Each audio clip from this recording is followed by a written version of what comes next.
I'm just going to jump straight into rant mode today because I've got three things that I've had enough of.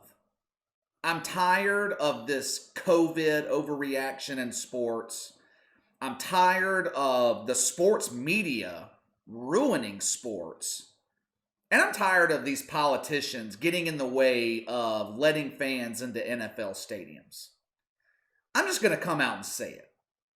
The NFL and college football, they need to quit releasing the results of these COVID tests because every time a player, a staff member, a coach, a janitor, an intern, a cheerleader, a water boy, a student on campus, anytime someone tests positive for COVID in football, the damn media takes that test and acts like the bubonic plague is spreading throughout the country and we're all going to die.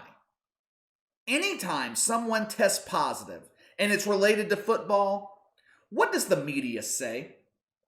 Football's too dangerous to play during a pandemic. We must protect the players. The NFL should cancel their season. You've got Max Kellerman on ESPN every morning talking about how dangerous it is for the NFL to continue playing this season. It seems like every day for the past several months, a new video is showing up in my YouTube timeline with Max Kellerman saying that he doesn't think the NFL is going to make it through the season. And he doesn't think college football should even be playing. Because, of course, it's too dangerous to put these kids in harm's way. We got to protect them. The universities and the television networks, they're just being greedy, making millions of dollars off of these players in the middle of a pandemic. What pandemic? What pandemic? Would someone please tell me where the pandemic is? Studies have shown that COVID isn't nearly as deadly or dangerous as the so-called experts initially predicted. If you're under the age of 70, which is, 95% of the country and 100% of college and pro athletes, then you have a 99.9% survival rate if you get infected with COVID. With that being the case, what the hell are we doing here? How come every time one person tests positive for the COVID, the NFL shuts down the entire team facility, postpones games? Hell, the Tennessee Titans were off for 2 straight weeks because they had a coronavirus outbreak. Why? This just doesn't make any sense to me. One staffer tests positive, and the NFL protocol is to close the entire facility for 2, 3, 4 days at a time. One player tests positive, and the game is postponed. We have never reacted to a virus like this before in sports. Never. And with all the knowledge that we have on COVID now, it makes less sense to react this way. Let me ask you, how many people went to the hospital when the Titans had their outbreak? How many of them died? Hell, how many of them had serious cases of the COVID? How many of them had symptoms at all? Do you notice that the media never mentions any of this, never asks these questions? No, they're not going to do that. They don't talk about any of that. That doesn't fit the agenda of the sports media, which has been 100% agenda driven all year. The only thing the Max Kellermans or the Nick Wrights, the only thing they talk about is how dangerous it is to be playing football right now. The NFL should model the NBA. The NBA did it right. Oh, really? The NBA bubble was a disaster. The playoffs being played without fans in an empty gym, it just made it meaningless. There were no classic playoff moments. It was 10 guys playing scrimmage games in front of virtual fans, which made it even weirder. The NFL shouldn't model anything after the NBA, considering the fact that the NBA had its lowest ratings in the history of the league. I have mentioned to you guys several times over the past couple of weeks that I think we're in the midst of a seismic shift or a change in media. The sports media, ESPN, Fox Sports 1, they have adopted this far left agenda. They have become masters of panic when it comes to COVID. And people are aware of it. They're aware of it. They're aware of the fact that ESPN has become a wing of the far left. More and more people are flocking to YouTube personalities for their sports commentary or their news consumption.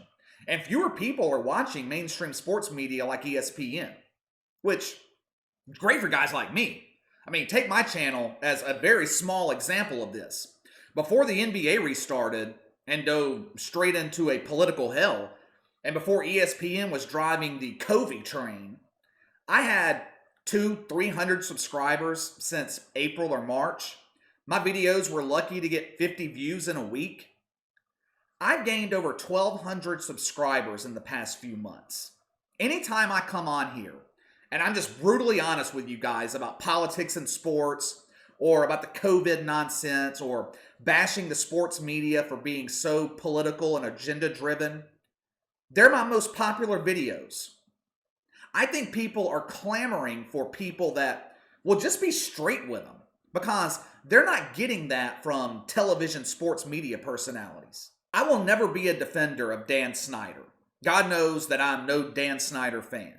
He owns the Washington football team. He's one of the worst owners in all of professional sports. But the outright onslaught from the sports media on the name Redskins, I thought it was completely ridiculous. The Washington Post conducted a poll back in 2016 with Native Americans. 90% of them said the Washington Redskins name was not offensive. Now, that wasn't that long ago. 4 years ago. The media pretty much went quiet after that. But suddenly, George Floyd is killed by police in Minnesota, and the Redskins name is all of a sudden offensive again. Every day on ESPN, we're hearing how offensive that name is. Now, what George Floyd's murder had to do with the NFL team in Washington and their name, I have no idea. But it seemed like it was the top priority for sports media once again. And Dan Snyder, he relented to the political pressure and he changed the name to Washington Football Team, which is lame as hell, but wait a second. What about the Kansas City Chiefs? Is that offensive too? The Atlanta Braves? The Cleveland Indians? Is that offensive? Next, we're going to have to change the name of the Seattle Seahawks because Seahawks across the country find that name so offensive. New York Giants? Nope, can't do that. Tall people find that offensive. Soon, every sports franchise in the country is going to be just like Washington. No more New Orleans Saints. No. Catholics find that offensive. It's the New Orleans football team. Get woke and get it right. I don't know when America got so soft. But growing up in the 90s, this type of softness, it didn't fly with people. Easily offended people were ostracized. Eminem, Tupac, Nirvana, 9 Inch Nails, Disturbed, 50 Cent, none of these artists or bands would have ever made it today if they were trying to break into the music industry. Because when they came out, they shocked people. They offended some people. In the 90s, though, it was accepted. Today, social justice warriors everywhere would start a movement to cancel them. Anyway, let's get back to the COVID. If ESPN, if they want their personalities to spout off at the mouth all day about the dangers of the NFL and college football being played in the middle of a pandemic, then why are they covering it? Why are they talking every Monday morning about the NFL games from the day before? Why are they sending crews to whatever city that Monday Night Football's in? We're in the middle of a pandemic. It's too dangerous. If that's the case, ESPN, please do us all a favor. Stop covering Monday Night Football. Let another network handle it. Stop covering college football. Because your broadcast of the NFL on Monday nights suck. It's god-awful. It's the worst of any of the networks. The sports media has made a huge deal this week about Nick Saban testing positive for COVID. They're wearing it like a badge of honor.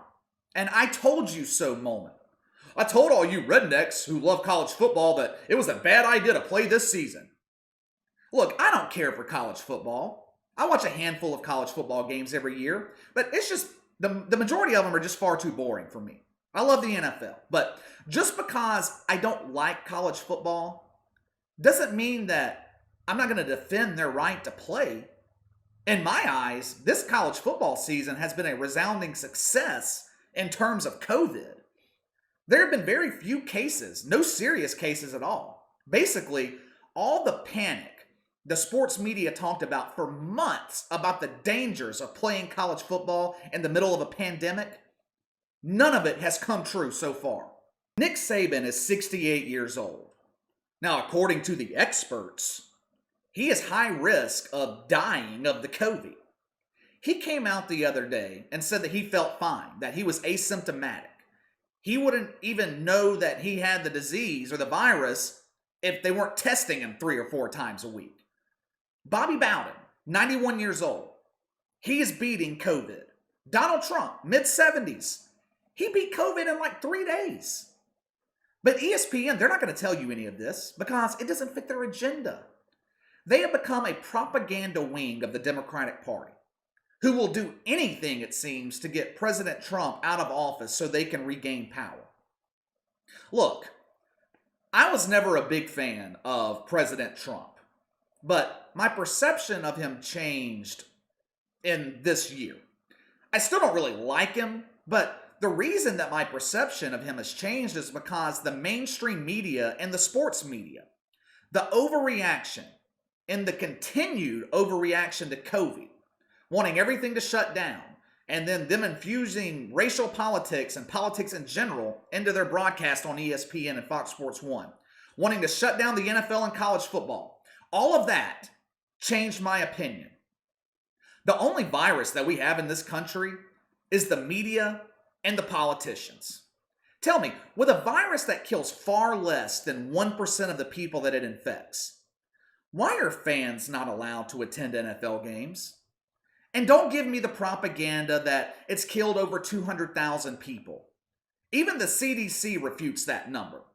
Says the actual number isn't anywhere close to that. I think it was 6% of that number. There's a difference of dying of COVID and dying with COVID. Let me give you a perfect example of politicians getting in the way of the NFL. New Orleans, once a great city. The COVID is damn near non-existent right now in New Orleans. When I checked their daily stats yesterday, there were a total of 35 new cases and 0 deaths. Like I said, the COVID is essentially gone. But not according to Mayor LaToya Cantrell, LaToya the Destroyer, nicknamed because in the span of about 6 months, she has completely destroyed the New Orleans economy. Downtown New Orleans, Canal Street, Bourbon, Magazine Street, it used to be thriving 24 hours a day. It has been a ghost town since the middle of March. Anyway, Mayor Cantrell refuses to allow fans into the Superdome, even though she's reopening most of the city. Now, the Saints have pleaded with her. They've done everything but beg her. But the mayor keeps saying no. And she gives no reason as to why she's saying no. It's just a no because she has the power to say no. Why?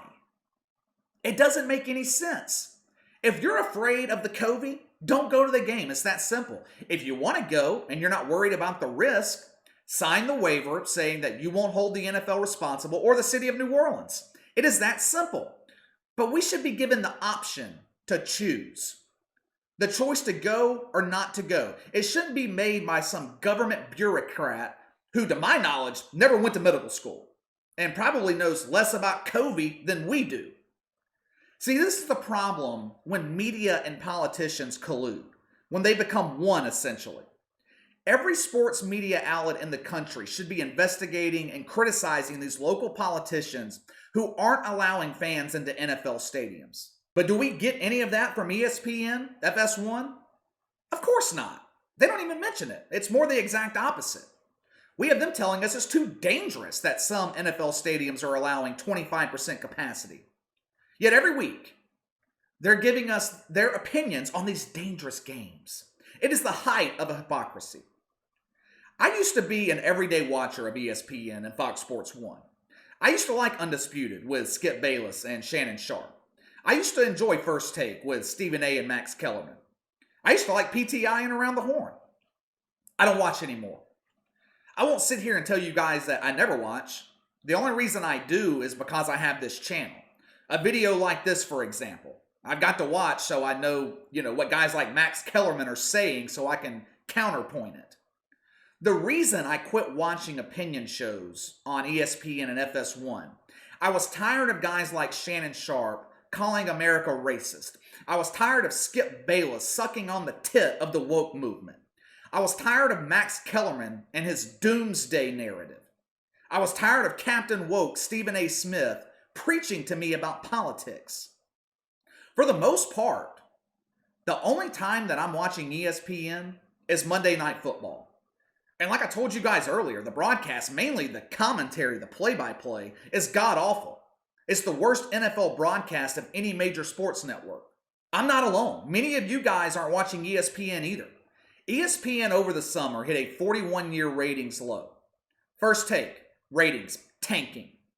I tried to find ratings for FS1 shows like First Things First with Sergeant SJW Nick Wright. I couldn't find them. My assumption is that so few people are watching that Nielsen doesn't even count their ratings. They're that low. This is a good thing. If you guys continue to not watch ESPN and FS1, maybe that will finally get their attention. Maybe they'll finally realize what guys like you and me have known all along. Politics and sports don't mix. COVID and sports don't mix.